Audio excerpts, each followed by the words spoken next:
Bien, bonjour et bienvenue. Donc un petit accueil collectif et une vérification. Est-ce que vous pouvez me confirmer que le son est correct pour vous en utilisant le chat qui est à votre disposition?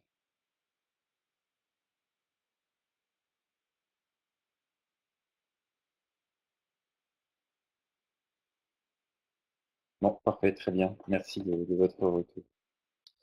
Donc à nouveau, bienvenue à tout le monde.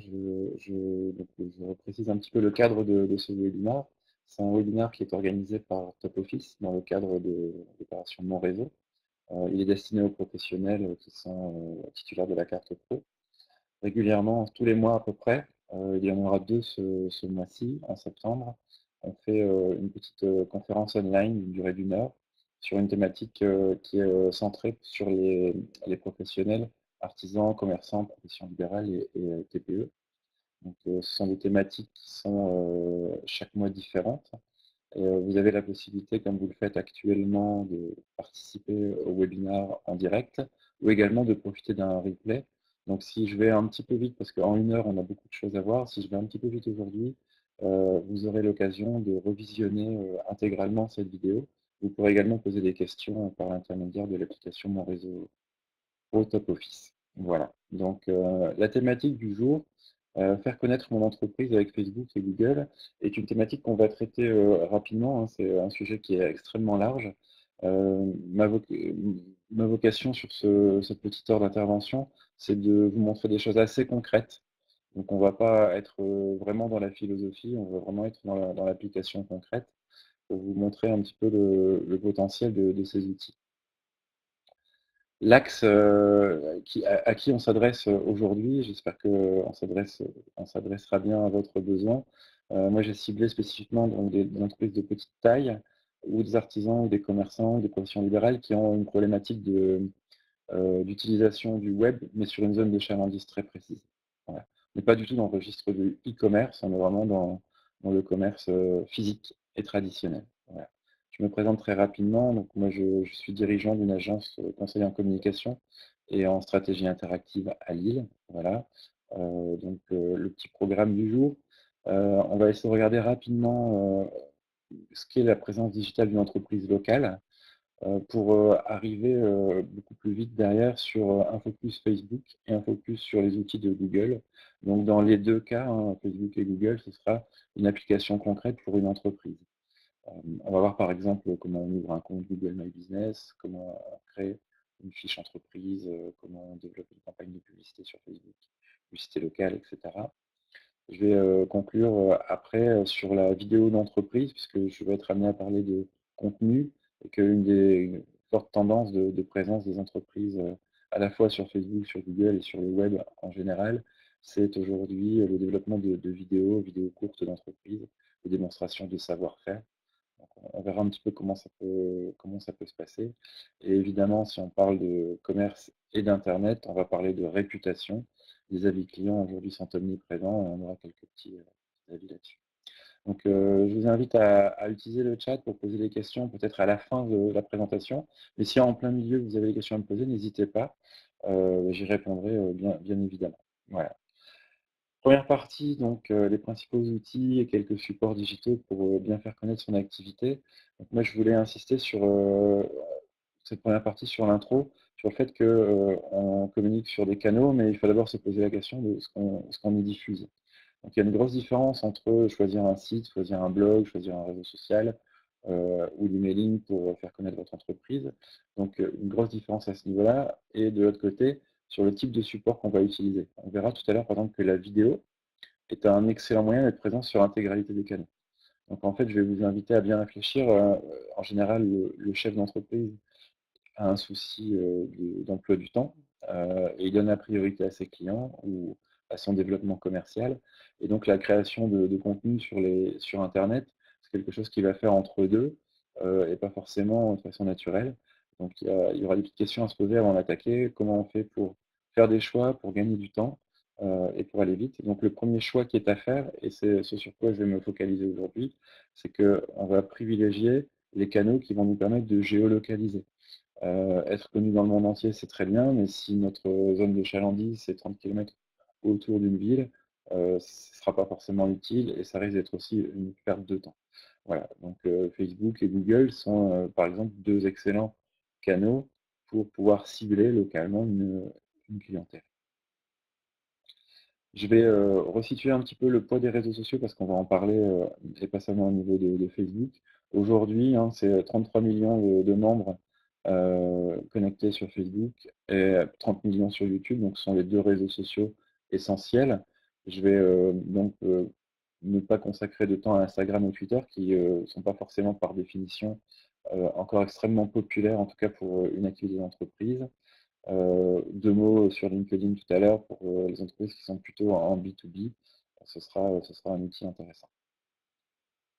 Voilà, alors créer du contenu sur internet, en général, on sait qu'on doit le faire, hein, puisque vous avez à peu près tous entendu parler de référencement, et de la nécessité d'être, bien référencé sur le moteur de recherche Google. Voilà, donc vous savez que vous devez développer du contenu, mais quoi? Et en général, on a plutôt tendance à se dire: «Tiens, allez, j'ai 5 minutes, je vais faire quelque chose». Oui, mais quoi? Donc la règle principale aujourd'hui, c'est d'écrire en quelques mots, ce que vous allez, répéter régulièrement sur le net. Donc en quelques mots, vous allez écrire une stratégie de contenu. Une stratégie de contenu, c'est quoi? Bah, c'est simple, hein, c'est, vraiment une approche marketing de ce que va être votre présence digitale. Donc vous allez raisonner autour de la personnalité de votre entreprise et essayer d'avoir une approche logique, cohérente et récurrente, c'est-à-dire toujours la même approche, pour que l'image de votre entreprise soit claire et nette dans votre esprit et aussi dans l'esprit des gens qui vont vous rencontrer ou sur votre site internet ou sur Facebook ou après une recherche sur un moteur de recherche. Voilà. Donc la stratégie de contenu, hein, c'est, finalement une histoire que vous allez, écrire. Cette histoire, elle raconte votre marque, votre entreprise ou vous-même, hein, si vous êtes, une profession libérale. Donc vous allez essayer de raconter cette histoire et pour ça, vous allez essayer de définir des choses assez simples. Une promesse, c'est-à-dire qui je suis, ce que je promets à mes clients. Vous allez définir des cibles. Donc on parle de persona aujourd'hui. Donc mes clients sont, je sais pas, Sylvie, 40 ans, active, urbaine, et cetera. Vous allez définir ces cibles-là et adapter un petit peu, vos différents contenus et vos choix de canaux en fonction de ces cibles. Vous allez définir des objectifs, c'est-à-dire, si j'ai décidé d'avoir un blog sur mon site internet et de l'alimenter à raison d'1 article par semaine, pourquoi je le fais? Qu'est-ce que j'en attends? Donc des objectifs qui peuvent être concrets, c'est-à-dire que j'en attends, un minimum de 500 visiteurs par mois. Des objectifs qui peuvent être aussi, en termes d'image. J'en attends, d'être repris, sur d'autres sites, sur d'autres blogs, d'être repris, pourquoi pas en presse. Voilà, donc vous allez essayer de définir les 2 objectifs que je viens de citer là, sont des objectifs parfois très différents, hein, soit on veut de la quantité, soit on veut de la qualité. Bien entendu, tout le monde va, préférer avoir les 2, quantité et qualité. Il faut aussi parfois être, mesuré dans ses objectifs. Voilà. Vous allez définir des valeurs, des axes forts et différenciants, donc ce qui fait que autour d'une activité, une activité par exemple de mécanique ou de construction, on va avoir, des dizaines ou voire des centaines d'entreprises sur votre, secteur d'activité. Eh bien, il va falloir trouver quelques mots, forts et différenciants qui vont vous donner un petit peu d'avance sur les supports digitaux. Voilà, les canaux que vous choisirez, donc est-ce que c'est juste un site internet? Est-ce que j'ajoute une page de réseaux sociaux? Je vois que quelqu'un a des connexions intempestives. Est-ce que tout le monde va bien? Apparemment, on a 15 utilisateurs, connectés, ça a l'air d'aller. Heu, bon, parfait, merci de me rassurer. J'espère que ça va se résoudre pour, la personne qui soulevait ces soucis. Voilà et dernier point, je vous invite à travailler un champ lexical, c'est-à-dire que c'est pas très compliqué, mais vous avez, probablement, quand vous expliquez en direct à un prospect votre activité, vous avez l'habitude de répéter peut-être le même pitch, le même type de phrase. Il y a des mots-clés, hein, dans votre vie, professionnelle quand vous expliquez ce que vous faites ou vos points forts. Vous avez vos propres mots-clés. Bah, mon conseil, c'est mettez-les sur le papier parce que ce champ lexical, ces mots-clés que vous utilisez au quotidien, eh bien finalement, en fait, c'est, là-dessus que vous devez vous concentrer sur tous les contenus que vous allez publier et c'est peut-être ces mots-là qui vont servir de mots-clés après pour les recherches Google. Voilà. Donc, je reprécise pour les personnes qui viennent d'arriver qu'il y aura un replay pour le début, mais pour l'instant, on n'a pas, on a survolé un petit peu une introduction. Donc aujourd'hui, je vais vous parler à la fois de Facebook et de Google en mode business. Donc pourquoi ces deux supports-là? Eh ben, c'est assez simple, hein, historiquement, ce sont deux canaux, deux médias qui sont radicalement différents dans leur conception. Google, à l'origine, tout le monde le sait, hein, c'est un moteur de recherche extrêmement performant et qui est devenu monopolistique parce qu'il est le meilleur. Donc Google, historiquement, on parle de référencement SEO, donc c'est l'optimisation par rapport au moteur de recherche et aux mots-clés. Tandis que Facebook, historiquement, c'est plutôt la notion de communauté, hein, puisqu'il vient d'un Business Club à la base. Donc on va dire qu'il y a peut-être 8 ans, on était sur deux positionnements radicalement différents, et puis on était présent dans les deux cas avec des contenus dédiés au référencement, et puis ici avec des contenus beaucoup plus positionnés sur l'animation, la convivialité, la création de communautés de fans. On utilise moins le mot fan aujourd'hui. Voilà.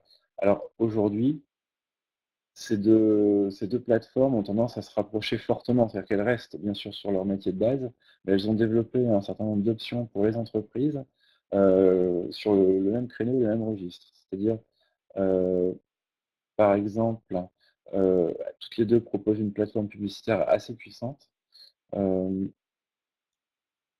Ce sont devenus des médias en plus d'être des supports ou de référencement ou des supports communautaires. Et c'est également à chaque fois des plateformes qui ont créé leur propre écosystème, c'est-à-dire qu'autour de Facebook, par exemple, on va retrouver Instagram, et on va retrouver un certain nombre d'outils de type écosystème. Et quand on parle d'écosystème, ça veut dire en général que quand on est à l'intérieur, en tant qu'utilisateur, on aime bien y rester. Donc, quand on parle d'écosystème Facebook aujourd'hui, on sait que c'est un peu compliqué de faire sortir les gens de Facebook pour aller vers un site internet. Alors que quand on est dans l'écosystème Google, hein, avec YouTube qui en fait pleinement partie, voilà, on est vraiment dans un univers où on est beaucoup plus basé sur le lien vers le site internet. Voilà.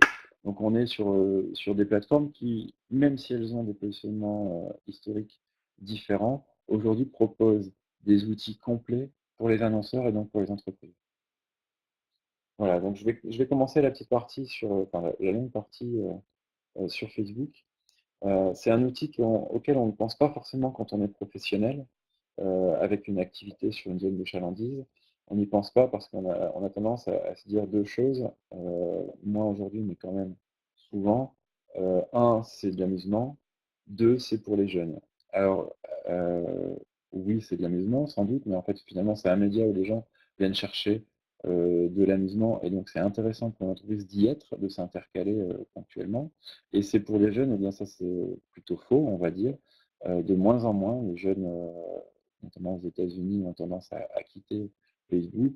Et sur beaucoup de pages de marque, on est sur des moyennes d'âge entre 35 et 45 ans au niveau des utilisateurs. Voilà. Alors pour bien comprendre pourquoi je vous parle de Facebook, je ne vais pas vous montrer la plateforme que j'imagine que tout le monde connaît. Je vais vous montrer la partie ciblage. Facebook est au cœur de beaucoup de polémiques, hein, vous le savez, au niveau des droits sur les données personnelles. Ben voilà, par exemple, ce que permet le ciblage d'une publicité ou d'une page Facebook. Donc, je peux aller soit viser tout le monde, soit viser des gens qui sont mes fans, soit je peux aller définir une audience qui va dépasser mes propres fans. Voilà, je peux aller cibler des fans de pages concurrentes, par exemple, c'est tout à fait possible aujourd'hui sur Facebook. Donc, un petit exemple hein, ici d'une interface de paramétrage de publication et de publicité. Voilà, j'ai la possibilité de bien comprendre qui sont mes utilisateurs, connaître leur situation amoureuse, leur niveau d'enseignement, etc. Et vous voyez que ici, au niveau de tout ce qu'on trouve dans la colonne de gauche, on peut aller assez loin dans l'analyse de la donnée. Donc, c'est quelque chose qui est à mesurer. Pour une entreprise, on a la possibilité d'avoir des campagnes extrêmement ciblées et donc de belles performances aujourd'hui en termes de retour. C'est pas pour rien qu'on a un nombre important d'industries, d'entreprises du commerce, d'entreprises de grande distribution qui ont créé leur compte et leur page sur Facebook. On retrouve ici hein, le nombre de fans, entre guillemets, hein, sur les biens alimentaires. 52 millions de personnes sont fans d'au moins une page qui commercialise des biens alimentaires. e-commerce, mode, beauté, commerce de détail. Vous voyez, même le commerce de détail réussit à mobiliser un certain nombre de fans sur ses pages. Donc ce que Facebook va vous permettre, assez simplement, vous le savez, c'est de constituer une communauté de fans. Donc c'est presque l'équivalent d'un fichier. Vous avez peut-être aujourd'hui l'habitude de collecter des données à travers des formulaires, sur des salons, sur des visites de prospects, donc des données que vous collectez dans un fichier. Bon, attention à la loi, hein, ça a changé. Faut vraiment être attentif à ça. Eh bien, Facebook nous permet de constituer ce fichier en partie de façon un peu plus simple et en utilisant des outils viraux, c'est-à-dire qu'on a quelque part le parrainage d'amis. Si j'ai un ami qui a liké cette page, Facebook me le fait savoir, je me dis tiens, s'il l'a liké, moi, pourquoi pas moi, moi aussi ça peut m'intéresser. Donc on a des outils aujourd'hui assez viraux pour collecter des abonnés sur nos pages de marque. Donc le push ciblé, donc là on va être dans la publicité, on a la possibilité d'aller cibler des communautés ou des centres d'intérêt. Quand on lance une campagne de publicité sur Facebook, on peut décider si on est par exemple, une entreprise qui commercialise des articles de sport, on décider d'aller toucher les gens qui sont abonnés à des grandes pages de marques, Nike, Adidas et compagnie, ou des gens qui sont fans de clubs de foot, si on vend des articles de sport, etc. Bah, vous voyez, on peut aller très loin dans le ciblage publicitaire. Bien évidemment, et ça c'est le point le plus important et qui est vraiment lié à ce que j'ai envie de vous dire aujourd'hui, c'est que Facebook, et Google le permet également, permet de communiquer sur une zone ciblée, donc d'éviter d'avoir une déperdition, d'investir dans un budget publicitaire à l'autre bout de la France, quand moi je préfère me concentrer sur une zone de 50 ou 100 km. Et bien voilà, aujourd'hui, on peut descendre au minimum à 17 km autour d'une ville pour géolocaliser mes posts, donc mes publications, et le sponsoring que j'en ferai sur Facebook. Donc Facebook récolte également de l'avis client. Alors ça se fait indépendamment de vous, on le verra tout à l'heure, mais les gens, si vous êtes restaurateur, c'est quelque chose que vous connaissez probablement, les gens donnent assez facilement un avis après avoir testé un restaurant. Si votre page Facebook n'est pas créée, eh bien un utilisateur lambda va la créer en disant tiens, je me suis géolocalisé dans ce restaurant. Au moment où il géolocalise, il va créer votre page et derrière tout le monde ira mettre un avis dessus. Voilà. Donc en fait, Facebook est devenu un centralisateur d'avis important, et c'est la raison aussi pour laquelle il faut évidemment penser à être présent pour s'approprier les pages où on publie des avis sur notre entreprise, et puis pouvoir bien entendu y répondre et contrôler tout cela dans la mesure du possible. Facebook vous permet également d'émettre des offres commerciales. Donc, on retrouve vos habitudes de commerçant, eh bien, on a des outils pour mettre en place ces offres. Et aujourd'hui, un nouveau canal de communication directe, hein, Facebook nous permet à travers son module publicitaire d'aller discuter directement dans les messengers. Donc, si vous utilisez Messenger, vous savez que c'est une conversation en temps réel avec vos amis. Et bien, vous avez aujourd'hui la possibilité d'immiscer un message publicitaire ou une conversation publicitaire dans ce messenger. Alors, je ne peux pas parler de Facebook sans en dresser quelques limites aujourd'hui pour les entreprises. Bien comprendre cette notion à gauche et à droite. Donc, ce qu'on appelle l'organic reach, c'est la façon dont un poste va toucher, donc reach, atteindre de façon naturelle les émetteurs, les destinataires de mon message. Et à droite, c'est ce que je vais devoir payer pour toucher tous ceux qui n'ont pas reçu le message initialement. Bien comprendre la base de Facebook qui est cotée en bourse. Si vous avez 1000 fans, Facebook ne diffusera pas votre message aux 1000 fans. Il va diffuser à peut-être 10% quand tout va bien. Donc à 100 fans, naturellement, il va diffuser votre message aux fans les plus actifs, ceux qui ont l'habitude de revenir sur votre page, de liker ou de commenter. Voilà, donc, et sur les 900 autres fans, eh bien, si vous voulez étendre la portée de votre message, Facebook va vous inviter à payer. Voilà. Donc ça, c'est quelque chose qui est une évolution de plus en plus forte. Et c'est le business model de Facebook. Alors on peut évidemment s'en offusquer, mais par ailleurs, c'est leur raison d'être. Donc aujourd'hui, on est obligé de subir tout ça et d'en tenir compte. Donc, comment on en tient compte? Tout simplement en essayant d'avoir un contenu intéressant. Voilà. Plus il est intéressant, plus il est liké, plus finalement je vais grappiller un pourcentage de diffusion gratuite. Voilà. Et de l'autre côté, je vais peut-être me réserver un petit budget publicitaire en me disant: «Après tout, je suis ici dans le cadre d'un média, comme je peux par ailleurs faire de la publicité à la radio, du flyer, hors média, distribution en boîte à lettres et cetera. Eh bien, pourquoi ne pas attribuer un petit budget publicitaire pour diffuser mes messages?» Ceci en étant conscient que j'aurai un gros avantage par rapport à des médias traditionnels, c'est que je vais obtenir des résultats donc quantifiables par rapport à 10 € investis. Je vais voir combien de personnes j'ai pu toucher, combien ont cliqué et cetera. Donc j'ai une analyse assez pointue, voilà, c'est bien entendu, Facebook fait payer une belle partie des diffusions de posts, mais derrière, vous avez des outils en tant qu'annonceur qui sont vraiment, vraiment intéressants. Voilà. Donc j'en ai fini avec la petite partie, comment dire? Idéologique sur la publicité Facebook. Bien comprendre, hein, qui sont les utilisateurs. On est sur un média de l'éphémère. Facebook, si vous êtes, utilisateur à titre personnel, vous devez passer beaucoup de temps à scroller sur votre téléphone ou sur votre ordinateur. Vous savez qu'il est assez rare de s'arrêter longtemps sur un post. Vous savez que les posts, les belles photos ou les vidéos vous attirent plus que les longs textes. Voilà, et bien, en fait, on est tous pareils et ça, il faut vraiment en avoir conscience dans la création de contenu sur cette plateforme. Voilà. Pensez également qu'il y a des horaires de connexion, on le verra tout à l'heure, donc il y a des moments où il faut poster. Heu donc ce que je vous disais tout à l'heure, hein, sachez que votre entreprise est peut-être déjà sur Facebook, même si vous n'avez pas créé de page. Dès lors qu'un client s'est géolocalisé, le premier client qui se géolocalise chez vous va créer la page lieu. Voilà. Sur cette page lieu, les autres clients pourront aller publier des avis. Et donc, c'est un exemple ici pour un restaurant à Lille. On a peut-être à peu près 9 000 personnes qui ont visité ce lieu et qui ont créé la page et puis alimenté la page. Il a fallu la rapatrier derrière au niveau de l'administration. Voilà, donc pensez donc à créer une page pour éviter que quelqu'un la crée à votre place, ça c'est le premier conseil. Même si vous ne l'avez pas fait, faites-le. Ça vous permettra de maîtriser l'image de votre entreprise. Déjà, donc là, on est vraiment dans la partie préventif et défensif. Et puis, on va en faire une opportunité. Cette page, lorsqu'elle est créée, eh bien, vous allez l'utiliser pour développer votre stratégie marketing.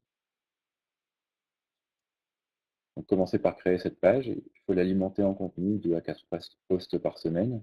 Vous allez, avant de commencer à la faire connaître, vous allez pouvoir tout bêtement inviter vos amis, inviter vos clients, faire connaître votre page dans votre point de vente ou sur vos supports de communication. Et puis quand vous aurez constitué un début de belle communauté, quand vous aurez commencé à publier des contenus intéressants, là vous pourrez utiliser de la publicité, bien sûr. Commencez pas par la pub, il faut d'abord effectivement définir le cadre, le rendre sympathique, le rendre intéressant, pour seulement après investir un petit peu d'euros pour le faire connaître. Et n'oubliez pas le concept du reach, donc c'est qu'il y a un robinet, ce robinet il est géré par Facebook, et donc plus vous serez intéressant, plus la partie gratuite de vos posts sera forte. Voilà. Comment on fait pour publier du contenu sur Facebook? Enfin, quelles sont les bonnes pratiques? Il faut publier souvent. Ça c'est vraiment, à la fois parce que c'est intéressant d'être vu le plus souvent possible par les gens, d'être présent à l'esprit. Heu Et ensuite, il faut savoir que, le reach organique est, plus fort lorsque l'on publie régulièrement. Voilà. Garder la ligne, ça c'est un petit jeu de mots, hein. La ligne éditoriale, c'est quelque chose que je vous invite à créer. On va peut-être en parler un petit peu après. Heu, la ligne éditoriale, ça revient à ce que je vous expliquais tout à l'heure sur la stratégie de contenu que vous allez écrire, en quelques mots sur qui vous êtes et ce que vous publiez et votre raison d'être. Je prends l'exemple, au niveau d'une ligne éditoriale, je prends l'exemple pourquoi pas, d'un garagiste, d'un mécanicien, qui va décider que sa ligne éditoriale, en fait, c'est, de, comment dire? De vulgariser son métier et de montrer, à la fois, la technicité et la vie dans son garage. Eh bien, sa ligne éditoriale, ça va être ça. Il va publier ponctuellement, en fait, des petites photos de voitures en cours de réparation. Il va montrer des photos de son équipe. Il va indiquer quand un nouveau collaborateur est arrivé, il va parler un petit peu de ses diplômes. Il va parler de son matériel, montrer quelques photos de ses outils, de son outillage électronique, des choses comme ça. En gros, il va valoriser sa technicité. Il pourrait très bien avoir un autre axe. Si sa ligne éditoriale, c'est de dire, moi je suis probablement le réparateur le moins cher du secteur, et ben, il va communiquer davantage sur la politique prix. Donc cette ligne éditoriale, c'est aussi votre façon de vous positionner par rapport à la concurrence. Et le calendrier rédactionnel, ben, c'est essayez de prévoir un petit peu à l'avance, pour éviter le stress de la page blanche, prévoir un petit peu à l'avance de quoi vous allez parler. Facebook vous permet également, vous voyez ici, de varier les plaisirs. Vous pouvez publier des photos, faire de la promo, publier des offres, vous pouvez, écrire des articles un peu plus longs, faire de la vidéo en direct, etc.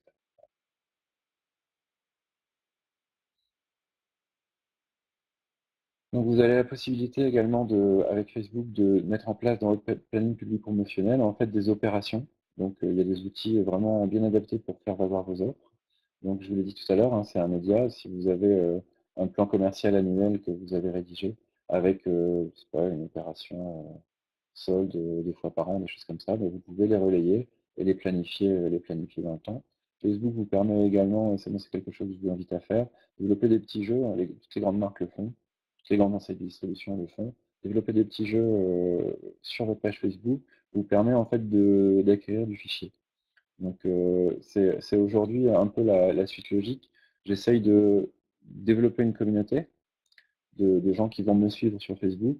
Bien entendu, mon objectif final, c'est que cette communauté vienne chez moi acheter, consommer ou avoir recours à mes services. Eh bien, entre les deux, vous avez la possibilité de les transformer et en faire des gens qui vont recevoir vos offres par mail, par exemple, ou par téléphone, ou par SMS. Donc, les petits jeux vous permettent de récolter ce qui vous manque, une adresse mail, un téléphone. Voilà.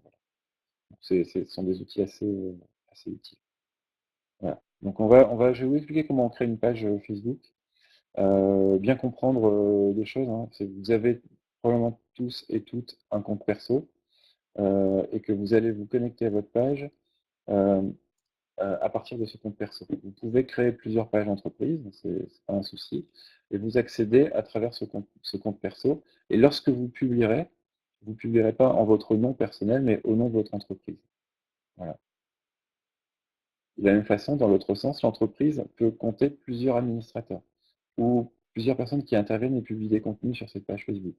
Donc vous pouvez très bien avoir un administrateur, vous, et puis déléguer les notions d'éditeur, donc des gens qui vont avoir le droit d'écrire sur votre page entreprise, pourquoi pas un collaborateur, une collaboratrice, un stagiaire, quelqu'un d'autre qui va vous aider. Et vous pouvez aussi déléguer des droits à une agence, par exemple, pour qu'elle gère vos campagnes de publicité sur Facebook si vous n'en avez pas le temps, et elle aura le droit uniquement de faire ça. Euh, non, c'est pas du tout alors il y a une question, est-ce que c'est le même principe, que sur LinkedIn? Hem, oui, en fait, une personne peut créer une page entreprise sur LinkedIn. On a beaucoup plus de facilité sur Facebook pour faire gérer une même page par plusieurs personnes, donc rattacher vraiment plusieurs administrateurs sur un compte. On a vraiment la possibilité, sur Facebook, lorsqu'on est administrateur d'une page entreprise, d'aller enlever des droits à certaines personnes, en ajouter, les rendre ponctuels.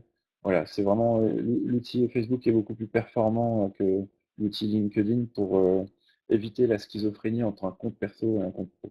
Il y a aucun problème de ce côté-là. Donc bien comprendre la différence entre compte et page, c'est savoir que lorsque vous êtes administrateur ou éditeur de votre page, toutes vos interventions se font au nom de l'entreprise. Votre profil personnel n'apparaît jamais. C'est une grande crainte hein, quand je vois des entreprises locales qui ont vraiment l'habitude en tant que personnel d'utiliser Facebook. Leur grande crainte, c'est que finalement, s'ils créent une page entreprise, leurs clients puissent remonter sur leur profil perso. Non, ça n'arrive pas.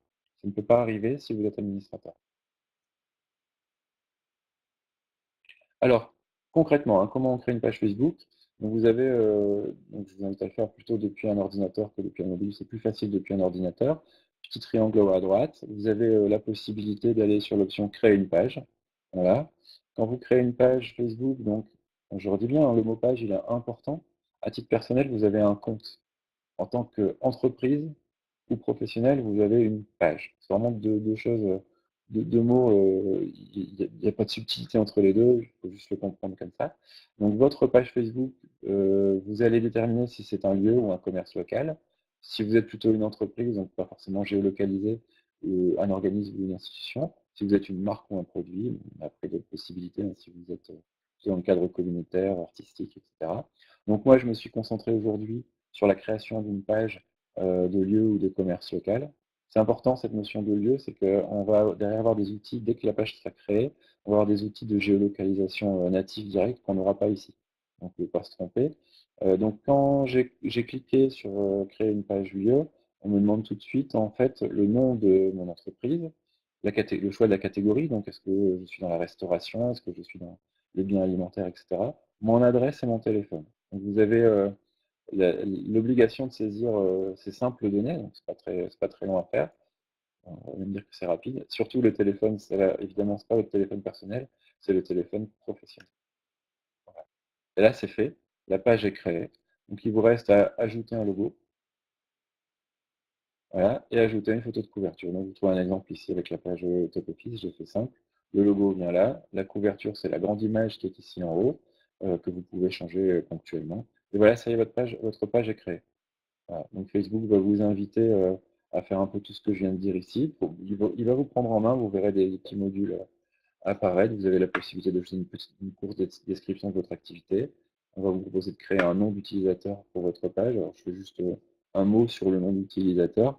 Quand la page est créée, je fais un exemple ici avec magasin bio. C'est vraiment un proto. Quand je la crée, voilà l'adresse facebook.com/magasin-bio avec un truc insupportable. Si vous devez utiliser cette adresse-là dans vos supports de communication papier, c'est pas possible. Personne n'ira ressaisir ça. Donc en fait, le fait de donner un nom à votre page, un nom court, comme ici magasin biotest, c'est ce que j'ai fait, me permettra d'avoir une adresse Facebook courte, facile à utiliser, mémorisable. Enfin, ouais, c'est plus simple pour tout le monde. Donc ça, c'est la dernière étape après la création de la page, avant de commencer à mettre des contenus. Ne passez pas à travers et réfléchissez-y quelques minutes avant de la rédiger, parce qu'en fait, c'est vraiment ce que vous allez afficher comme URL, comme adresse dans vos supports de communication. Voilà. Et donc, à partir du moment où vous avez créé votre page, vous avez accès à des options que seul l'administrateur a. C'est-à-dire que tout ce qui est encadré en rouge ici en haut, par exemple, est réservé à l'administrateur. Quand je me connecte à à ma page entreprise, j'ai une boîte de réception où je vais pouvoir gérer des messages directs de mes abonnés. J'ai des notifications pour tout ce qui est alerte. Attention, vous avez eu un message, vous avez pas. Voilà, toutes les notifications, tout ce qui se passe sur ma page. J'ai accès à des statistiques très performantes. Et puis j'ai accès également à des outils de publication de façon assez simple, hein. Le meilleur outil de publication qui soit, c'est un outil qui vous permet de programmer. Je vais vous donner un exemple, hein. Le meilleur moment quand on est restaurateur pour proposer à nos clients une belle photo du plat du jour, on va dire c'est 11h, 11h15, 11h30. Je la publie vers 11h15, 11h30. Les gens qui sont connectés voient mon plat du jour. Dans une demi-heure, trois quarts d'heure, ils se disent tiens, où est-ce que je vais manger? Et bim, je suis tombé au bon moment. Le problème, c'est en tant que restaurateur, à cette heure-là, je suis soit je suis soit en train de préparer mon service, soit en cuisine, donc j'ai pas le temps de publier. Donc en fait, l'outil de programmation de Facebook me permet de, par exemple, le dimanche matin, de programmer tous mes posts à l'avance pour le lundi, mardi, mercredi, jusqu'au samedi. Voilà, je peux faire en un quart d'heure, je peux programmer toute ma semaine. Donc, ce sont des outils assez intéressants. J'ai également d'autres critères, hein. On me donne ici le nombre de mentions j'aime, le nombre d'abonnés, la portée de mes publications, c'est-à-dire combien de personnes ont vu mes publications cette semaine, etc. Donc tout ça, si vous vous connectez en tant qu'administrateur, vous l'avez sous les yeux, et si vous pourrez faire l'essai sur la page Top Office, si vous y connectez en tant que simple abonné, tout ça, ça disparaît. Ouais. On retrouve ici une petite info, ça c'est la courbe de connexion des utilisateurs, des abonnés Facebook Top Office, en fonction des heures. Donc on retrouve des pics. Par exemple ici j'ai un pic vers midi, évidemment, et j'ai un pic le soir plutôt vers 19h. Donc ce sont les meilleurs moments pour publier. Et donc quand vous avez créé votre page Facebook, donc je reviens sur la slide précédente, dans les statistiques, vous verrez en fait les statistiques des heures de connexion de vos fans. Voilà. Et vous saurez à quel moment publier. Alors, de quoi on parle sur Facebook quand on est une entreprise? Évidemment, aujourd'hui, le plus simple, c'est de penser à moi et mes offres. J'ai des offres promo, je veux les diffuser. Vous savez, comme moi, que en tant que particulier, on n'est pas forcément sur Facebook pour voir de la promo. Donc en fait, il ne s'agit pas d'abandonner la notion de promo, mais il s'agit d'essayer d'élargir un petit peu. Voilà. Donc de temps en temps, je parle de mes offres. Le reste du temps, j'essaie d'élargir à mon métier. Et puis aussi, puisqu'on est là un peu pour faire rêver, j'élargis encore ma ligne éditoriale avec un petit peu d'aspirationnel. Voilà. Et finalement, c'est ça qui va faire la différence, puisque 99% des pages de marque vont parler de moi et de mes offres et d'élargissement métier. Alors, je vais prendre un exemple précis, hein, pour que ce soit bien clair. Je suis gérant d'un salon de coiffure. La première tendance ici, c'est de publier mes offres, mes coupons, c'est la semaine du washing, etc. Je vais avoir envie de publier ça. Mon élargissement de métier, ça va être de montrer des collections, montrer des styles ponctuellement. Donc, si je dois faire 5 posts par semaine, peut-être j'en aurai un sur la promo, et je vais en avoir 3 sur tiens, voilà un style sympa, je le partage avec vous. Donc, je ne suis pas vraiment dans la promo, je suis plus effectivement dans un élargissement qui va cibler des gens qui s'intéressent au sujet coiffure, mais qui ne sont pas juste le jour où ils ont envie de se faire coiffer, donc ils s'intéressent globalement au sujet. Et puis ce que j'appelle l'aspirationnel, eh bien en fait c'est la cerise sur le gâteau, mais c'est aussi ce qui fait la différence. Donc dans le cas du salon de coiffure, je peux très bien décider que mon aspirationnel, ça veut dire ici je parle d'offres coiffure, là je parle de tendance et de style coiffure, et bien là je vais parler de mode globalement, puisqu'en fait finalement on est dans le registre du look. Mon métier c'est de looker la tête des gens, mais finalement je vais parler à des gens qui vont aussi s'intéresser au look, aux tendances, à la Fashion Week, etc. Donc de temps en temps, je vais publier un petit peu sur la Fashion Week, sur la dernière création de Karl Lagerfeld, etc. Alors, pris séparément, on va dire, mais pourquoi Karl Lagerfeld alors que toi tu es coiffeur à Mâcon? Eh bien, ma logique, elle est là. Je fais un peu de tout qui restent dans mon domaine et qui permettent aux gens en fait, qui sont sur ma page de ne pas toujours voir le même type de contenu et puis de rester sur ma page parce que finalement, de temps en temps, je leur apporte un divertissement et je leur rappelle que ici, en fait, on parle style et on parle mode globalement et pas uniquement promo. Voilà. Donc ça, c'est la notion de ligne éditoriale. J'insiste bien là-dessus. Hein, on n'est pas obligé d'aller très loin dans l'aspirationnel, mais un autre exemple, hein, si on est dans la mécanique auto comme j'en parlais tout à l'heure, et bien de temps en temps, on va mettre des résultats sportifs, on va pourquoi pas parler de pilote automobile. Enfin, voilà, c'est des petites choses qui vont dépasser mon simple métier pour essayer le plus possible d'aller chercher les gens dans leur passion ou dans la partie rêve, entre guillemets, de mon métier. C'est vrai qu'on ne fait pas rêver avec la mécanique. Par contre, la voiture continue à faire rêver, le sport auto continue à faire rêver, le design automobile également. Donc, vous pouvez ajouter ça à votre ligne éditoriale. Voilà. Vous aurez évidemment la possibilité sur chacun de vos postes, quand vous êtes administrateur, vous le voyez ici, un poste ici publié d'avril dernier, eh bien, je vois que 222 000 personnes ont été touchées donc, par ce poste. Facebook m'indique que 10 000 personnes ont réagi, donc ça, ils ont liké, commenté, etc. Voilà, et ça vous permet dans le temps de voir que ce que vous créez comme contenu a un intérêt et trouve en fait un public.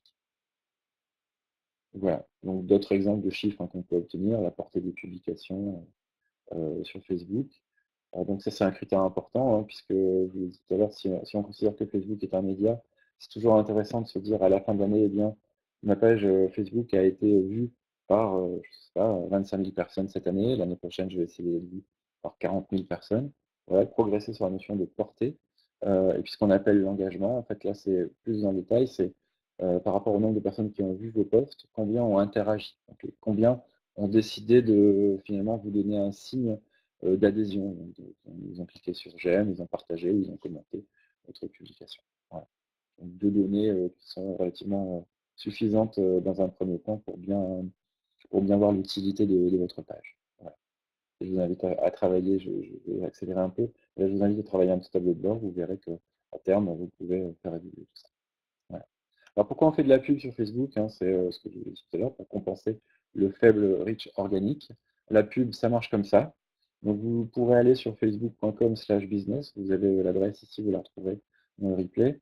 La publicité Facebook, elle est simple, elle vous permet de commencer par définir un objectif et elle vous guide intégralement. C'est-à-dire que vous allez définir un objectif, une zone géographique, un ciblage démographique, le type de personnes que vous ciblez, définir des critères ou des centres d'intérêt, un budget, une durée, une période de diffusion, vous allez créer l'annonce et puis après vous allez regarder comment ça se diffuse. Très important avec Facebook, c'est qu'il n'y a pas de place au hasard. C'est-à-dire que si vous décidez que vous allez dépenser 10 euros, vous dépenserez 10 euros maximum. C'est vraiment une question de. Il faut faire confiance, c'est le cas. Il n'y a jamais de dépassement de budget, vous êtes quand votre publicité a fini de dépenser ses 10 € de budget, elle n'est plus diffusée. Voilà, il y a aucun risque, par rapport à ça. Donc, très vite, vous verrez quand vous commencez, Facebook vous demande donc votre objectif. Vous pouvez avoir un objectif de notoriété ou de portée, donc portée, être vu par un maximum de personnes. Vous pouvez aussi avoir un objectif de trafic. Je veux, que ma publicité, incite au clic et que ce clic aille vers mon site internet. Voilà, je veux du trafic vers mon site internet. Vous pouvez demander des vues de vidéos, et cetera. Donc là, j'ai fait une démonstration sur la base de la portée, c'est-à-dire que je veux être vu par un maximum de monde. Voilà. Donc je vais choisir ma page, bien sûr que là on me demande de choisir ma page. Et à partir de là, je vais travailler mon audience. Donc mon audience, vous voyez, j'ai la possibilité de choisir un lieu, le monde, la France ou un village, sélectionner à minima des tranches d'âge, un sexe. Voilà. Donc en fait, vous allez tout simplement au niveau de la zone géographique aller taper la ville qui vous intéresse, déterminer le petit périmètre. Donc je veux par exemple être ici à 40 km autour de Marseille. On voit physiquement en fait jusqu'où va être diffusée ma publicité.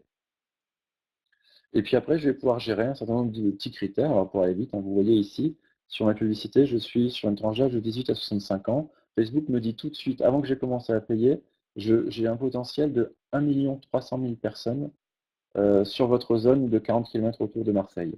Donc là, je décide d'affiner un peu. Finalement, je me dis, j'ai une offre sur les mères de famille ou les mamies. Donc je vais plutôt aller mettre 35 ans minimum à 65 ans. La portée potentielle, Facebook me dit tout de suite, vous descendez à 660 000 personnes. Ça reste correct, mais ça me permet d'être encore plus ciblé. Donc je vais avoir une déperdition de ma publicité très faible, puisque finalement maintenant, je vais payer pour uniquement être vu par 660 000 personnes qui sont dans ma tranche d'âge. Voilà, donc c'est beaucoup plus intéressant. Et puis finalement, je veux dire, qui est prescripteur, c'est plutôt la cible féminine. Donc je vais aller cocher les femmes, et là, Facebook me dit, donc, si je reprends le critère, autour de Marseille, 40 km autour de Marseille, des femmes de 35 à 65 ans, j'en ai 340 000 qui ont un compte Facebook. Ouais. Qui ont un compte Facebook, hein, c'est important, sans les données d'utilisation. Voilà. Derrière, si je vends des articles de sport, je peux très bien aller définir des thèmes. Par exemple, pourquoi pas aller chercher les fans de Decathlon. C'est tout à fait possible aujourd'hui chez Facebook. Et puis, une fois que j'ai bien défini ma cible, je vais définir mon budget quotidien. Donc un budget peut être de 5 €, 10 €. Et tout de suite, en fait, Facebook vous analyse la portée possible. Pour 5 € par jour, je vais toucher entre 2500 et 6300 personnes. Si je passe à 10 €, 4200 à 10 000 personnes. Voilà. Donc avant de commencer à dépenser des sous, je connais à peu près le nombre de personnes que je vais pouvoir toucher. Voilà. Ensuite, vous créez votre publicité. La publicité, ça peut être des photos, des vidéos, donc ça, je vous laisserai découvrir. Important, il faut peu de texte sur le visuel. Facebook essaye d'être attentif à la qualité des visuels. Donc évitez les gros placards promo, les prix énormes, etc. Ce sont des publicités qui sont mal diffusées. Ça s'explique par le fait que finalement, il n'y a pas grand monde qui a aujourd'hui envie sur Facebook d'aller cliquer sur un moins 50% qui occupe la moitié de l'écran. Donc on essaye toujours d'avoir un beau visuel en complément. Quand votre campagne est en cours, ou quand elle sera finie, vous aurez des résultats. Donc ça c'est un exemple. Vous aurez des résultats avec une analyse des personnes que vous avez pu toucher. Donc, pas de place au hasard sur Facebook. J'espère que j'ai été clair parce que j'ai fini sur cette partie qui était un petit peu longue. Voilà, donc je le rappelle, hein, vous tapez business Facebook sur Google et vous allez accéder à l'interface, vous créez un compte, c'est gratuit, et vous pourrez commencer à essayer. Maintenant, je passe à la partie Google. Google. Donc, l'importance d'une présence web aujourd'hui, quand on est une entreprise locale, elle tient en 2 chiffres. 8 consommateurs sur 10 s'informent sur internet avant d'acheter dans un magasin physique. Donc, je le redis, ce webinaire ne concerne pas le e-commerce. Mais 8 sur 10 qui vont aller jeter un coup d'œil sur internet avant de se décider. Et 1 sur 2, quand il débute sa recherche en ligne, n'a aucune idée de l'entreprise ou de la boutique qu'il recherche. Alors, petite parenthèse, hein, on a tous tendance à avoir envie d'avoir son nom d'entreprise bien référencé en haut de page sur Google. Oui, mais les gens qui vont taper votre nom d'entreprise dans le moteur de recherche sont des gens qui vous connaissent déjà. Donc ça veut dire que pour les autres, 1 sur 2, s'ils ont une chance un jour d'arriver sur votre site internet, c'est pas par votre nom, parce qu'ils ne connaissent pas, ce sera par une recherche logique. Par exemple, promo salle de bain, si je cherche une salle de bain, ou tendance mobilier, si je cherche à équiper ma maison. Donc votre présence en ligne, elle va d'abord être une question de mots-clés. Quelle que soit votre activité, on parle de mots-clés et donc on parle de contenu. On en revient à la petite problématique de départ. Quels sont les contenus que vous avez publiés et avec quels mots vous allez le faire? Donc un exemple aujourd'hui, hein, pour bien comprendre les options, proposées par Google, je cherche, une assurance moto sur, une région, sur Auxerre. Donc mes résultats sont les suivants. Donc toute la partie haute ici des résultats, ce sont les publicités payantes. On va voir dans AdWords Google comment on fait pour être présent ici en publicité payante. La deuxième partie, quand je scrolle dans la page, j'ai la géolocalisation de Google My Business. Donc ça, c'est gratuit et c'est une option permise par l'inscription de votre entreprise dans Google My Business. Donc c'est le deuxième point qu'on va voir ensemble. Et puis le dernier point, je n'y consacrerai pas de temps, c'est le référencement naturel, c'est-à-dire avoir des sites avec les bons mots-clés et un contenu intéressant. Donc vous le voyez, dans la logique aujourd'hui d'affichage d'un résultat Google, ça vient en troisième position. Voilà. Moi, je vais m'intéresser aux deux premières, les AdWords et Google My Business. Voilà. Donc, je vais passer cette slide-là parce que ça reste, vous le retrouverez. Ça va nous faire perdre du temps. Le SEO également. Voilà. Juste, donc, je m'arrête 2 secondes. Bien comprendre la notion de référencement naturel, notion de référencement payant. Donc, le référencement naturel, c'est tout le contenu de votre site que Google va parcourir et proposer à des internautes qui ont une recherche cohérente. Donc ça, c'est gratuit. Et pour que ça fonctionne bien, il vous faut un bon site bien développé, bien dans les normes. Voilà, vous retrouverez tous les petits conseils ici. Ce sont des conseils très simplifiés, mais en quelques mots, il faut du contenu frais, du contenu intéressant et pertinent. Voilà. Pensez également, dans le cas de ce référencement naturel, que la page d'accueil de votre site n'est pas forcément la page d'entrée principale. Par le référencement, les gens peuvent arriver sur des pages complémentaires. Donc soignez l'arborescence, faites en sorte d'avoir beaucoup de pages et d'avoir des pages thématiques réellement intéressantes. Ce que je vous disais tout à l'heure, ne vous focalisez pas sur la recherche du nom de votre entreprise. Certes, c'est important, mais ce n'est pas comme ça que vous allez gagner des prospects. Voilà. Donc la partie référence naturelle, je l'ai évacuée parce que c'est pas le but de la journée aujourd'hui. On a eu un webinaire qui parlait davantage de cette partie-là. Je vous inviterai à aller jeter un coup d'œil, expliquer un peu plus largement comment on fait pour avoir un bon site bien référencé. Voilà, donc je m'adresse maintenant sur la partie référencement payant. Vous vous souvenez, hein, c'est le fait d'être tout en haut dans un résultat de recherche. Donc comment ça marche? On utilise Google AdWords. Vous aurez simplement à le saisir dans le moteur Google qui va se faire un plaisir de vous proposer le lien. Donc le principe de Google AdWords, c'est qu'à partir de mots-clés que vous avez sélectionnés, Google va afficher vos annonces en haut de page. Vous allez payer à chaque clic. Donc pas à l'affichage, vous allez payer à chaque clic. Ça va se faire sur la base d'un montant maxi que vous aurez décidé. On va appeler ça des enchères. Comprendre le principe de l'enchère, c'est simple. Je suis un hôtel à Paris. J'ai envie d'être affiché dans le haut de page, donc je vais payer le mot-clé Hôtel Paris. Nous sommes nombreux à Paris à avoir un hôtel et à vouloir faire de la publicité. Donc en fait, moi, je vais dire par exemple, je suis prêt à mettre jusqu'à 50 centimes au clic pour que mon affiche que mon annonce soit publiée en haut de page. D'autres annonceurs diront, mais moi, je vais mettre 1,50 €, moi 2 €, moi 3, etc. Donc finalement, c'est au mieux disant. Et la publicité qui sera affichée, c'est l'annonceur qui aura proposé l'enchère la plus forte. Voilà. Donc si vous avez décidé de dépenser 50 centimes et que vos concurrents sont très présents, votre annonce ne paraîtra pas. Ça ne vous coûtera rien, mais vous n'aurez aucun résultat. En revanche, si vous avez décidé sur des mots-clés un peu rares de mettre 20 centimes et que aucun concurrent n'utilise la publicité AdWords sur votre secteur, eh bien, vous serez débité d'un maximum de 20 centimes. Cette notion d'enchère, elle vous permet de gérer votre budget a priori. Ce que je viens d'indiquer là, hein, c'est votre annonce n'est affichée que si vous remportez l'enchère face aux autres annonceurs. Et évidemment, AdWords vous aura permis préalablement de sélectionner un ciblage démographique. Bon, donc, pour rappel, hein, c'est ça. Alors, comment on paramètre une campagne AdWords? J'espère que je ne vais pas trop vite. Rendez-vous sur ads.google.com, mais aussi tout simplement taper AdWords dans Google, ça va sans doute plus vite. Vous allez pouvoir vous connecter en créant un compte qui est gratuit, je le rappelle. Vous ne payez que quand vous lancez la campagne, vous la validez définitivement. Donc, lorsque vous aurez créé votre compte, vous vous retrouvez un peu comme dans le cadre de Facebook tout à l'heure, face à un tableau de bord.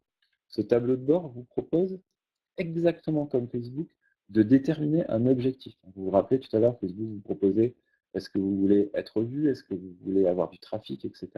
Eh bien, en fait, Google commence comme ça. Ça n'a pas toujours été présenté de façon aussi claire. C'est comme ça aujourd'hui. On vous propose de soit de développer des ventes, soit de gagner des prospects, soit avoir du trafic vers un site web, etc. Voilà. Donc, un peu de détails sur tous les registres proposés. Hein. Le plus fréquent, c'est le trafic vers le site web. Les ventes, c'est un peu plus adapté au e-commerce. Donc, moi, pour la démonstration, j'ai choisi le trafic vers un site web. Donc, après avoir fait ça, et là, on touche la notion d'écosystème Google. Voilà. Après avoir fait ça, Google va me demander à quel endroit je veux que ma campagne de publicité soit vue. Est-ce que je veux être vu en résultat du réseau de recherche? C'est leur métier de base. Voilà. Je veux que mon entreprise s'affiche quand quelqu'un tape des mots-clés et je veux que ça s'affiche dans le moteur de recherche. Je peux aussi être vu sur le réseau des displays. Un display, c'est une bannière publicitaire. Donc, Google est partenaire d'un nombre impressionnant de sites et peut aller placer des carrés publicitaires, des bannières publicitaires un peu partout sur un certain nombre de sites, de blogs, etc. Je peux aussi, en fait, si je vends des produits, être vu dans la rubrique shopping. Vous l'avez forcément vu, si vous tapez basket, running sur Google, vous verrez tout en haut toute une série de propositions de shopping. Et vous avez aussi la possibilité, en fait, de faire la publicité vidéo, hein, puisque je rappelle que YouTube appartient à Google, et que donc on est vraiment toujours dans le même écosystème. Voilà. Alors, vous pouvez faire les 4, vous pouvez faire un, vous pouvez faire 2, vous choisissez vos objectifs. Donc là, dans ma démonstration, je suis basé sur le réseau de recherche, qui est aujourd'hui l'élément le plus facile à expliquer dans un webinaire d'une heure à peu près. Voilà. J'ai l'impression qu'on va déraper un petit peu. J'anticipe. Donc vous allez nommer un peu la campagne, donc ici le démo du webinaire, mon réseau. Moi j'ai coché le réseau de recherche et le réseau de display, donc je veux que mon annonce soit vue aussi sur des sites et des blogs partenaires de Google. Donc, la première chose que va me demander Google, c'est de déterminer ma zone géographique, sauf que je suis à Lille, et donc j'ai décidé que j'allais être vu autour de Lille, mais vous pouvez cibler du multi-ville sans aucun problème. Et tout de suite, exactement comme Facebook tout à l'heure, Google me donne mon audience. Voilà. Sur l'île Hauts-de-France, j'ai 2 millions de personnes à ma disposition. Voilà. On passe au nerf de la guerre, le budget. Donc, Google va me demander combien je souhaite dépenser chaque jour. Alors c'est important, je le précise, hein, c'est chaque jour. Et après, il y a une autre étape où vous allez déterminer la durée de votre campagne. Parce que c'est un jour, 2 jours, un mois, etc. Donc tout ça pour également vous rassurer, comme je l'ai fait sur Facebook, il n'y a jamais de dépassement de budget. Donc ici, j'ai mis un exemple de 10 € par jour. Je vais viser des clics. Ce qui m'intéresse, c'est que les gens cliquent pour aller vers mon site web. Et moi, par exemple, j'ai décidé que je n'allais pas dépenser plus de 50 centimes. Donc CPC, ça veut dire coût par clic. Voilà, maximal de 50 centimes. Alors ça, c'est un choix que vous allez faire en fonction de plusieurs paramètres. Le premier paramètre, c'est le budget que vous allez accorder à votre présence digitale. Voilà, c'est à vous de décider. Ensuite, vous allez faire des tests. Et vous allez pouvoir analyser les coûts sur certains mots-clés. Et les coûts habituels pour que votre publicité passe. Je vous l'ai dit tout à l'heure, un hôtel Paris, par exemple, vous pouvez, par expérience, vous pouvez toujours essayer de mettre 50 centimes, ça ne sera jamais diffusé. Mais donc, vous allez essayer et vous verrez si vos annonces sont diffusées ou pas. Donc finalement, vous allez apprendre de l'expérience. Et la dernière chose, c'est que vous allez aussi, je vous invite à réfléchir à ce qui est pertinent. C'est-à-dire que si je décide de mettre 50 centimes pour un clic, qu'une personne clique pour arriver sur mon site, j'ai dépensé 50 centimes. Il faut qu'elle arrive sur une page, en théorie, qui va me servir à quelque chose. Donc, de préférence, une page avec ou un bouton contact, ou une inscription à un newsletter, ou un formulaire de demande de devis, etc. Parce que finalement, en tant qu'entrepreneur, je gère mon budget et je dis oui à dépenser 50 centimes pour recevoir une demande de devis. Ça m'a économisé du temps. Je reçois des demandes entrantes naturellement. C'est intéressant, 50 centimes. Mais non dépenser 50 centimes pour envoyer quelqu'un sur ma page d'accueil de site internet, dont je ne sais pas ce qu'il a fait derrière. Donc juste dépenser 50 centimes par personne pour me dire tiens, cette mois-ci, j'ai eu 500 visiteurs de plus. donc ça m'a coûté 250 €. Mais non, faut pas gérer comme ça. Donc il faut vraiment mesurer, je dépense combien pour quel résultat? Voilà. Donc petit conseil entre 2, hein, la page vers laquelle vous allez envoyer votre publicité, faites en sorte qu'elle ait ce qu'on appelle un bouton de transformation, de conversion. Donc un bouton, même si vous n'êtes pas en e-commerce, c'est soit une demande de devis, soit c'est une demande de contact, soit c'est une inscription de newsletter, soit c'est une adhésion à la page Facebook, par exemple, je m'abonne à Facebook. Il peut très bien avoir des boutons comme cela sur une page de site. Mais si on dépense de l'argent ici, c'est pas uniquement pour avoir plus de visiteurs sur le site et puis s'en contenter. Donc là, je récapitule ce qu'on vient de faire. On a déterminé un objectif de campagne, on l'a ciblé géographiquement, on a déterminé un budget quotidien, on a déterminé un coût par clic, maximum, mon enchère. Derrière, en fait, là, on arrive au nerf de la guerre, en dehors de l'argent, ce sont les mots-clés. Donc, je vais avoir un certain nombre de mots-clés qui vont m'intéresser. Et par rapport à mon activité ici, donc à gauche sont les mots-clés que je vais saisir, sur lesquels Google va essayer de me positionner.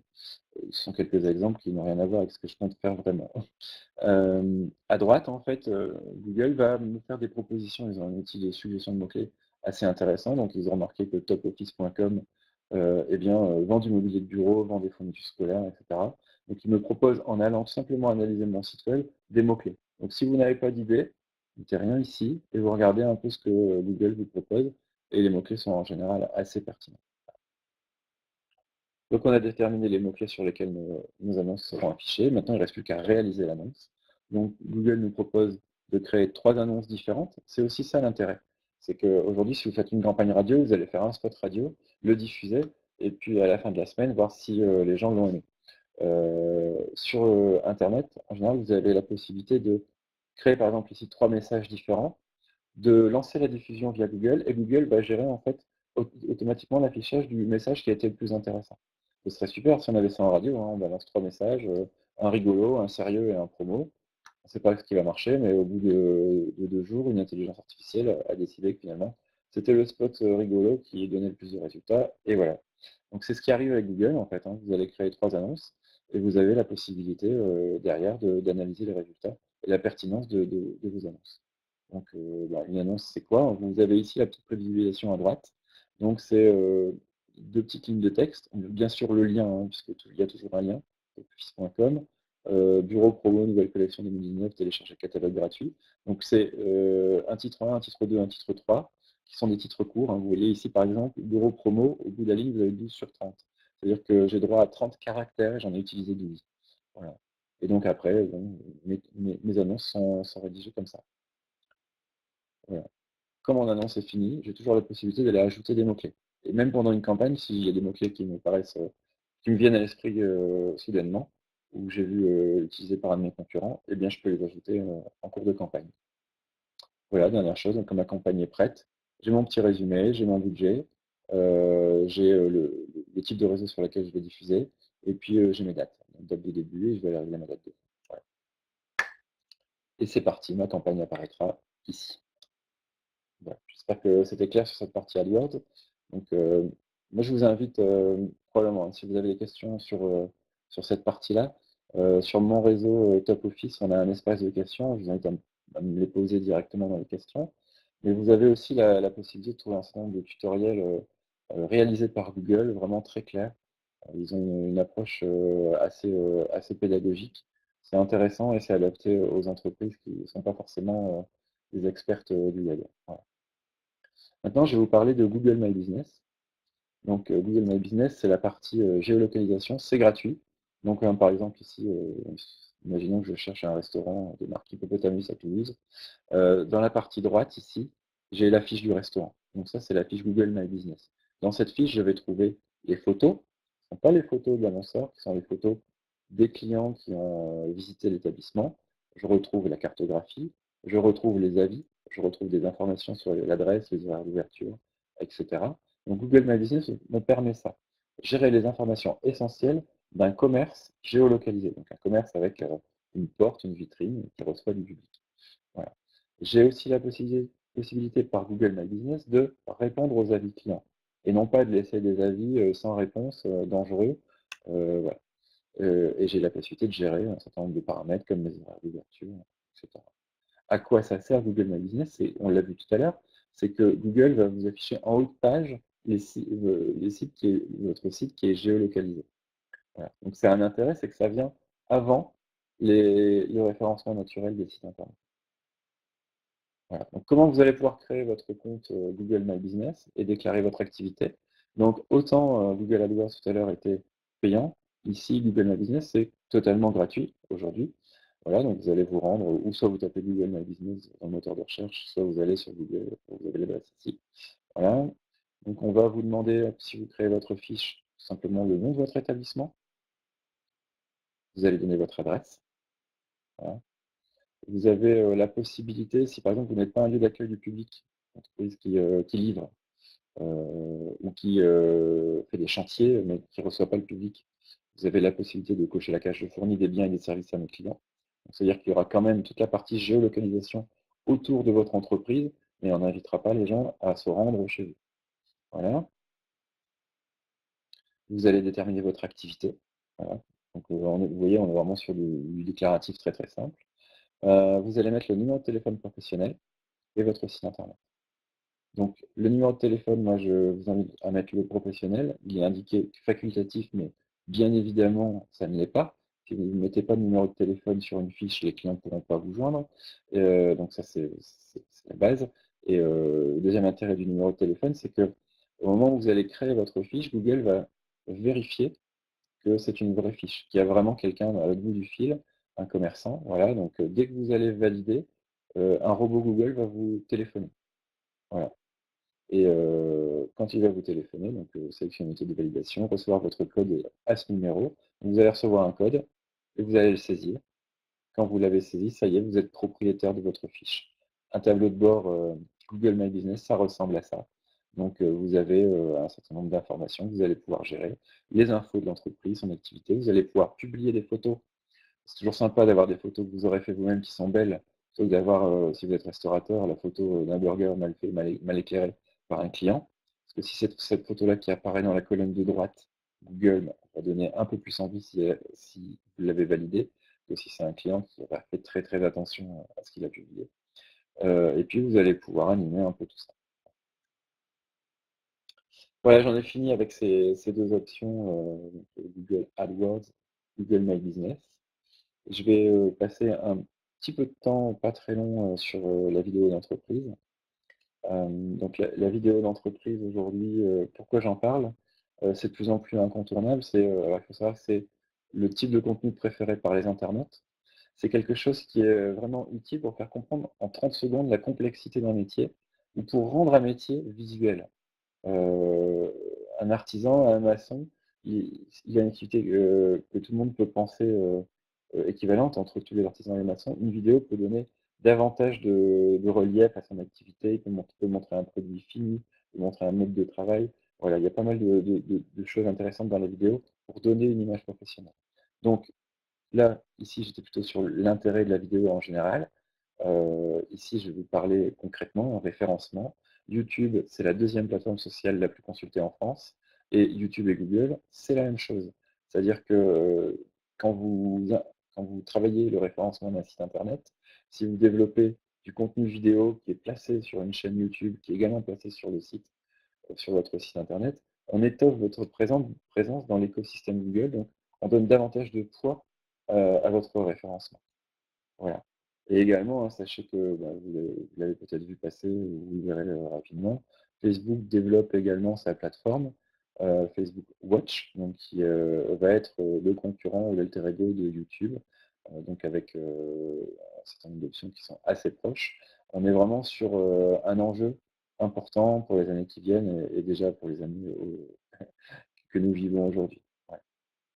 Donc, l'intérêt d'une vidéo, c'est que ça peut alimenter toutes vos présences web. Aujourd'hui, avec une vidéo, vous pouvez développer du contenu pour votre site, pour un blog, pour YouTube, pour, LinkedIn si vous êtes en B2B, Facebook, Google, et cetera. Donc c'est comment dire? C'est un média qui est vraiment intéressant, et assez utile. Alors là, j'avais une petite vidéo à vous montrer, qui apparemment ne fonctionne pas. Hem Donc, je vais improviser. Une vidéo d'entreprise, aujourd'hui, c'est quelque chose qui est compliqué à faire quand on est, artisan, ou commerçant. On se dit: «J'ai pas grand-chose à montrer». Et puis, qu'est-ce que je vais dire en 30 secondes? Alors, on a chez Top Office développé une activité avec un partenaire, qui, vient chez vous pour, une journée de tournage, qui a des formats tout faits, donc pour la restauration, pour les artisans, pour l'hôtellerie, pour les associations, les ONG. Enfin voilà, on a des formules vidéo 30 secondes, 1 minute maxi, qui sont, complètement calibrées. L'intérêt, c'est que, l'équipe de tournage vient chez vous. Elle vous prend, 3/4 de journée et le soir, vous avez la vidéo montée, finie, une vidéo de top qualité. Voilà. Donc ça, c'était une petite parenthèse publicitaire sur un service qu'on a développé depuis 1 an, qui prend, énormément d'ampleur chez nous, tout simplement, parce que, il n'existait pas sur internet de solutions vidéo, adaptées aux petites entreprises. Si vous appelez un professionnel de la vidéo pour réaliser un film, c'est 3 4 jours de tournage, c'est, un budget de peut-être de 2 à 10 000 €. Voilà, c'est des choses qui sont pas gérables.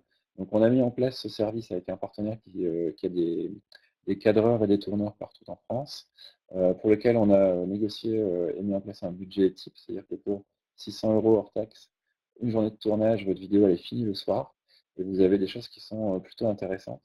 Donc sur mon réseau, je mettrai quelques exemples, tout à l'heure de vidéos dans chacun des domaines d'activité, thématiques et vous verrez, probablement que c'est un outil, assez utile.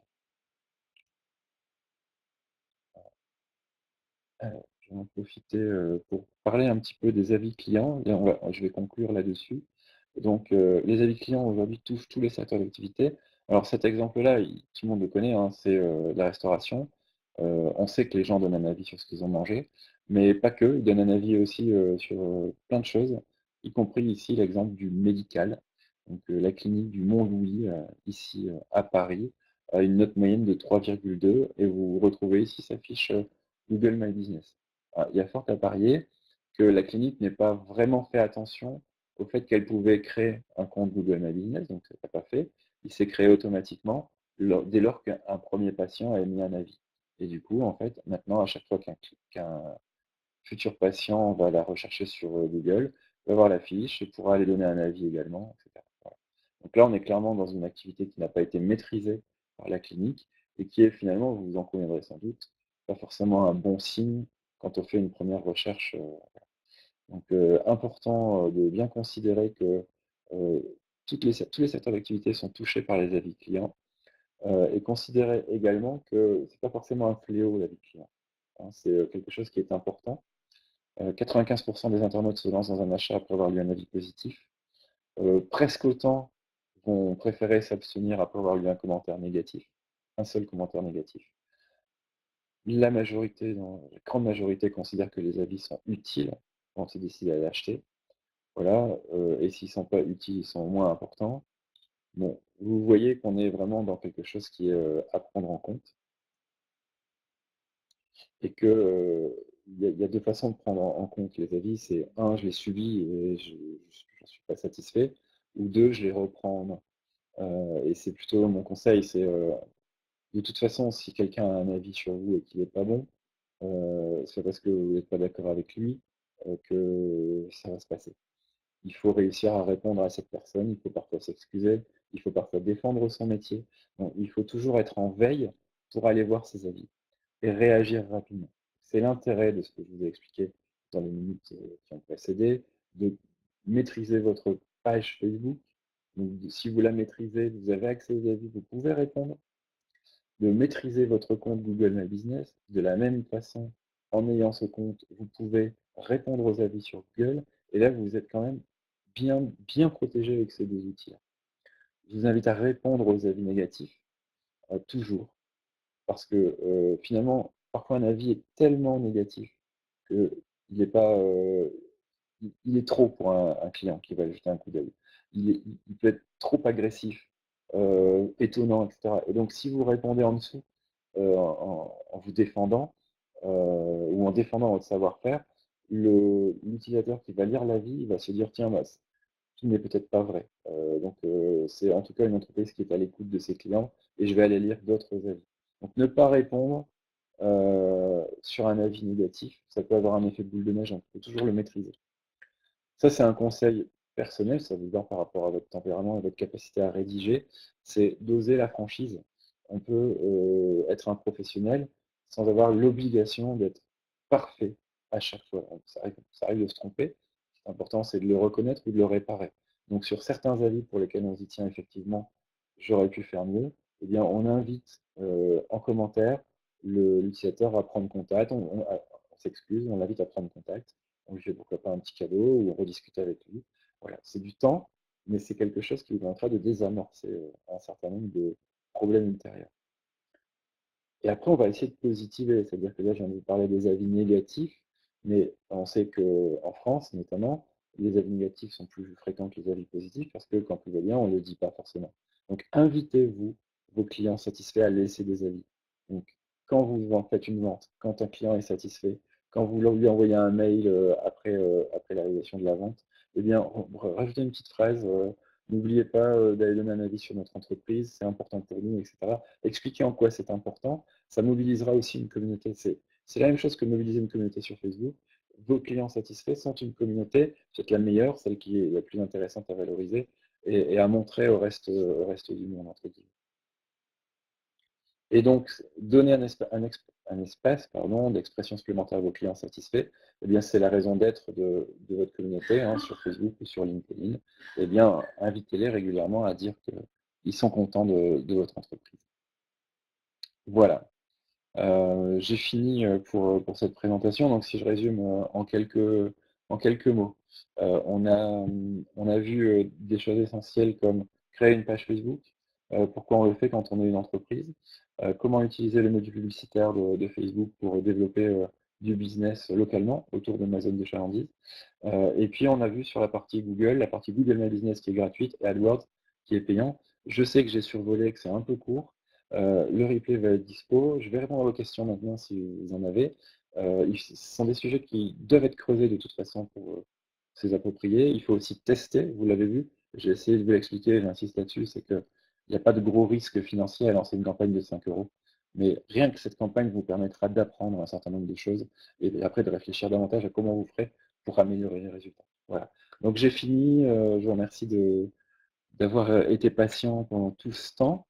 Tout le monde est resté connecté à peu près. Et je vous invite à me poser des questions.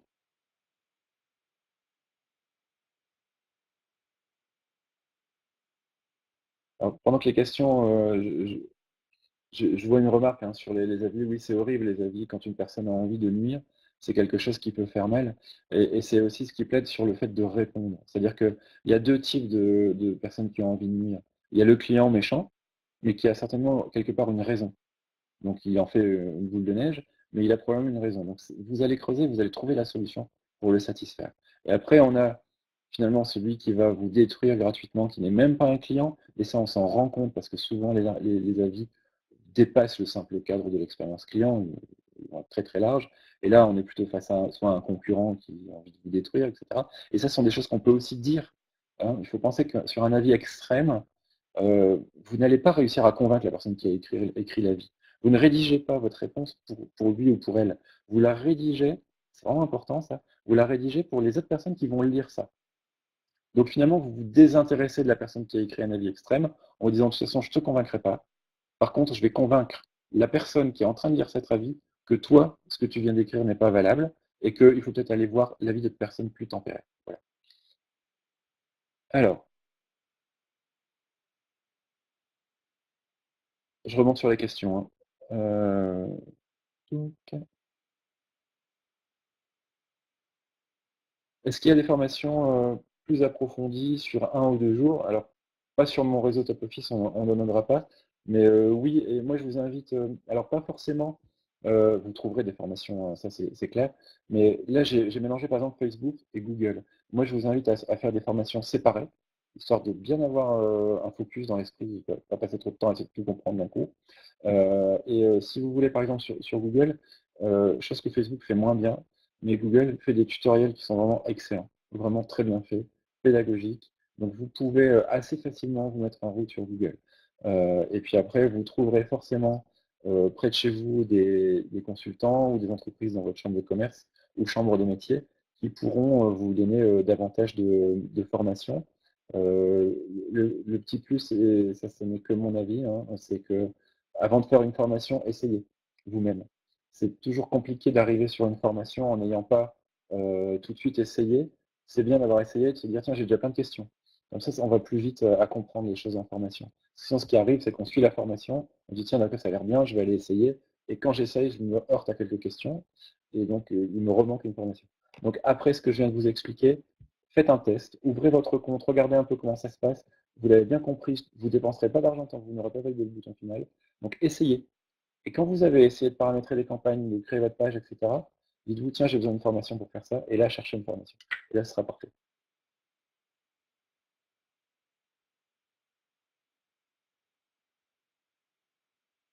Merci pour vos commentaires positifs.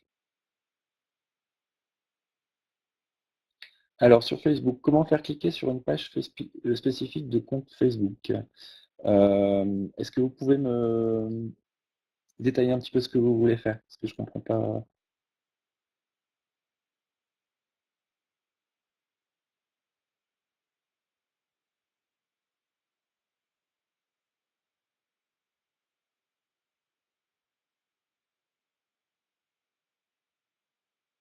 Alors, justement, quand vous avez plusieurs pages Facebook, vraiment une par activité, donc on parle bien de page, hein, page entreprise, hein, pas votre compte perso.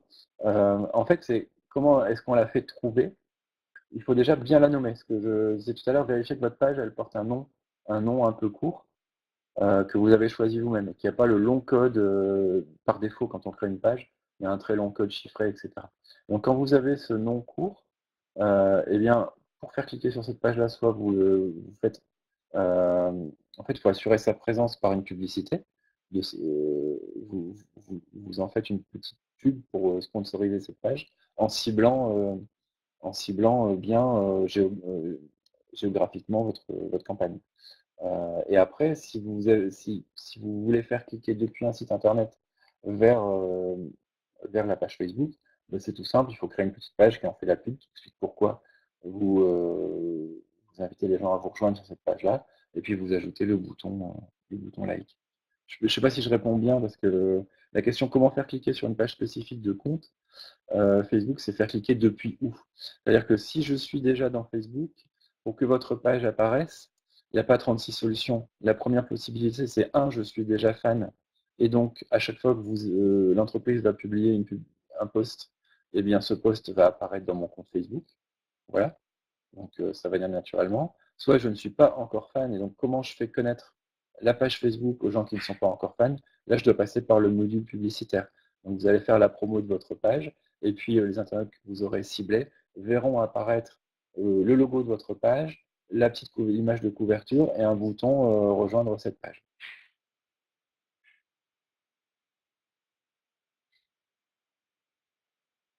Alors, en ce qui concerne les enchères, est-il possible de voir quel montant mettent les concurrents pour pouvoir surenchérir, ou bien est-ce la seule façon de se situer par rapport aux autres et de faire une offre et d'attendre le résultat?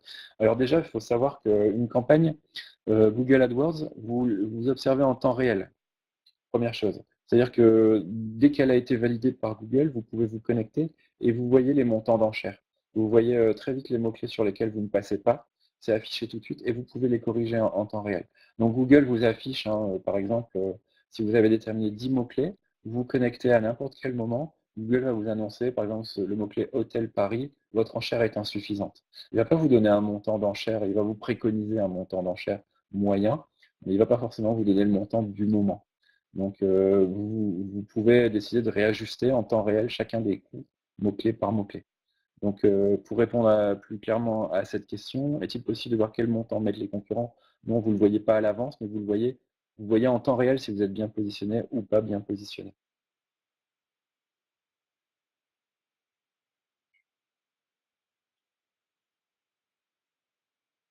Je pense que, sauf erreur, j'ai pas zappé de questions. Voilà. Je voulais vous remercier pour votre patience, parce que j'étais un petit peu long. Donc, comme je l'indiquais, il y aura un replay, si les personnes ont dû quitter en cours de route. Et puis, je vous donne rendez-vous, dans 15 jours. On a un webinaire, qui va, quitter un peu la zone, digitale, mais qui va rester sur la notion de communication business. Donc on va, avoir un webinaire sur, une dizaine de techniques et de supports pour se faire connaître son entreprise, géographiquement et des supports, plutôt «physiques» entre guillemets. Voilà, bonne journée à tout le monde. Merci beaucoup pour votre patience et à très vite.